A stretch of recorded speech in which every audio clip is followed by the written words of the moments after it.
The MU Textile and Apparel Department is now using its equipment to help against the spread of COVID-19.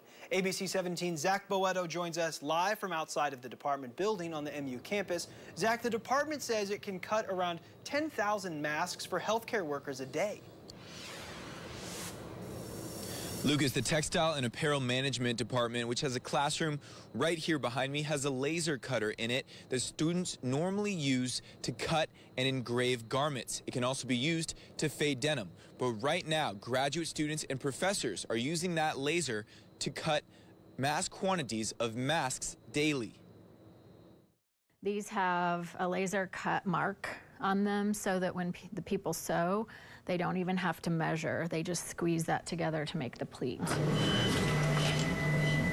Claudine Barner is an instructor in the Textile and Apparel Department at MU, and she's working along with other professors and graduate students to cut masks out of approved fabric for healthcare workers to wear in the field. We started cutting our first masks 7 inches by 8 inches on Friday.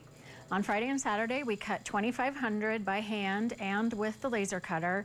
And by yesterday, we cut 10,000 masks in one day. The department cuts the fabric, then ships it to people who sew the masks before sending them to the hospital. We're using a fabric approved by the Infectious Disease Department at the University of Missouri Hospital. It's a drapery lining with a coating on it for blackout purposes. We reached out to MU for comment, and a spokesperson said in an email, quote, "We are extremely grateful to the entire community for all of their support. We have put together kits for making masks, and we are working with many different organizations and community members to assemble these masks," end quote.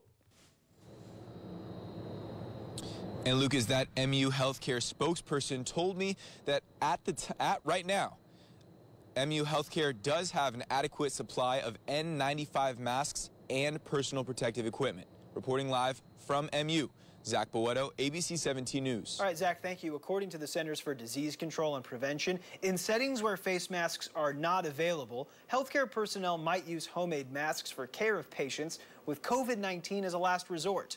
However, homemade masks are not considered PPE since their capability to protect healthcare personnel is unknown.